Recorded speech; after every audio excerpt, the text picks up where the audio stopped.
What's up, guys? Welcome back to another video. So for today's video we have the history of video. So we have the history of the Dallas Mavericks today.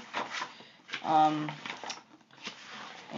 as you guys know, these only go to 2005, so then I will explain what's happened after that.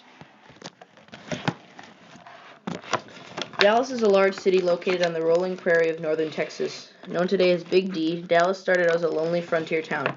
A trader named John Neely Bryan founded the settlement in 1841 and soon named it after George M. Dallas, the Vice President of the United States in the late 1840s. As the city grew, it became a major center for banking and cotton production. Ranching was also a big business on the prairie surrounding Dallas. In the 1800s, cowboys often drove huge herds of horses or cattle across the vast Texas landscape. Common among these herds were Mavericks, wild, headstrong animals that refused to stay with the rest of the herd. Today, Dallas is the home of a professional basketball team named the Mavericks, which joined the National Basketball Association in 1980.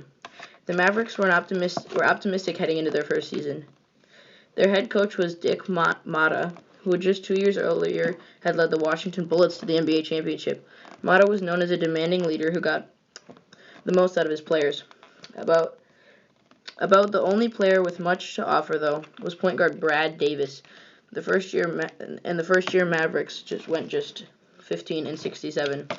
Dallas selected three talented rookies in the 1981 NBA draft: guard Rolando Blackman and forward Mark Aguirre and Jay Vincent. Aguirre and Vincent gave the team plenty of inside muscle, while Blackman proved to be a fierce defender and a great outside shooter. These young stars led the Mavericks slowly but surely in the up standings in the early 80s. Although the Mavericks' steady improvement was a team effort, Aguirre emerged as Dallas's first true star. With soft shooting touch and assortment of spinning, low-post moves, the powerful forward was almost as unstoppable at times. In 1983, Aguirre would finish second in the NBA in scoring with 29.5 points a game. And in 1983 and 1984, the Mavericks continued to have great success in the NBA draft, adding guard Derek Harper and forward Sam Perkins. Harper had incredibly quick hands, which made him one of the league's best defenders. After spending his first few seasons backing up Davis, he became a permanent part of the Dallas' starting lineup. Derek is always ready to play at the end of a basketball game, said Blackman. He's willing to be a hero. He's willing to be a GOAT. He doesn't care. You've got to get the basketball to guys like that. In 1985, the Mavs traded for center James Donaldson. As a massive 7'2", Donaldson gave Dallas an intimidating size and strength in the middle. With his addition, the Mavs went 44-38 and whipped the Utah Jazz in the first round of the playoffs before falling to the mighty Lakers in round 2. The Mavs were starting to run. By 1986, Mavericks fans had grown accustomed to watching their team win during the regular season, but get bounced from the playoffs. When the Mavs drafted towering forward Roy Tarpley, though, an NBA championship seemed within reach. The Mavs loaded the lineup and went 55-27 in 1986. Among those wins was a Dick Motta's 800th pro coaching victory, the third highest in NBA history. The excitement came to a halt, though, as the Mavs lost the Sonics in the first round of the playoffs. Motta stepped down as head coach after the bitter defeat. Dallas then hired coach John McLeod to lead the Mavericks to the next level. McLeod did more than anyone expected, partly making Tarpley the team's sixth man by coming off the bench late in the game.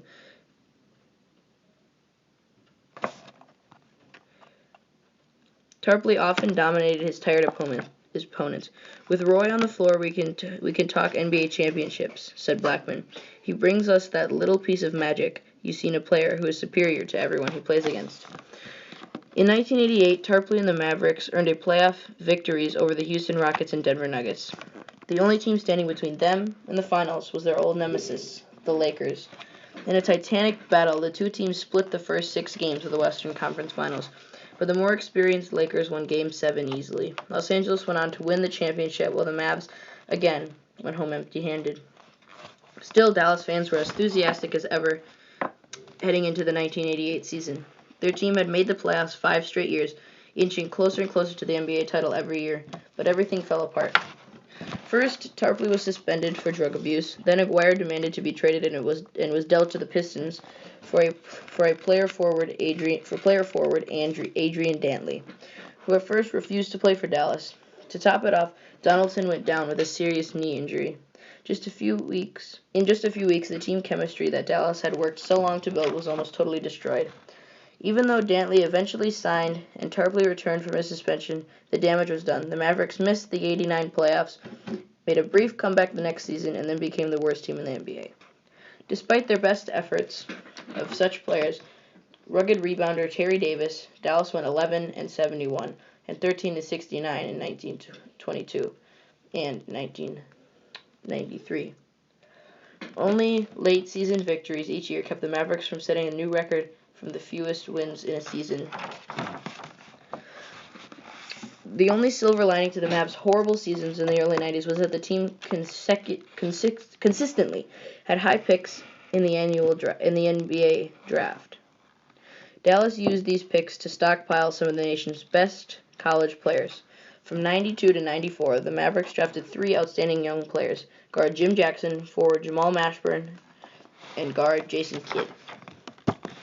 In 1984, the Mavs at last showed signs of life, resembling a respectable 36-46 record. Part of the credit went to such players as big forward Popeye Jones.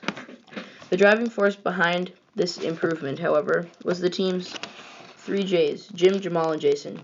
Jackson and Mashburn combined to score nearly 50 points a game, while Kidd dished out almost 8 assists a game and was named the co-NBA Rookie of the Year, along with Detroit Pistons forward Grant Hill. Jackson and Mashburn were talented, but Kidd was the brightest star of them all. At 6'4", 210, Kidd could do it all: run the fast break, rebound, shut down opposing guards on the defensive end of the court. Even Chicago Bulls star Michael Jordan called Kidd the future of the NBA. In 1995, Kidd backed up the hype by averaging 16 points and almost 10 assists a game, many of them alley-oop, behind the back, or no-look fashion passes per game. Sadly, this great collection of talents would go to waste. Mashburn suffered serious knee injury in 1995, and feuding among players began to tear the team apart. In 1996, Dallas hired coach Jim Clemens and installed a new half-court offense. Kidd, who preferred a faster-paced offense that allowed him to create plays in the open court, did not adapt well to the change. All of these problems triggered a major house cleaning in Dallas. In rapid series of stunning moves, the Mavericks traded away Kidd, Mashburn, and Jackson.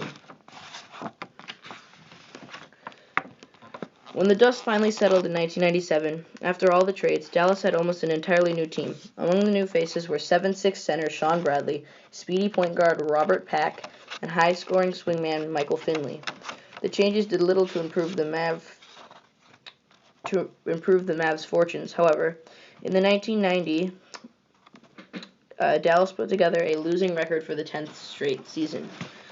In the year 2000, signaled the start of a new era for the Mavericks.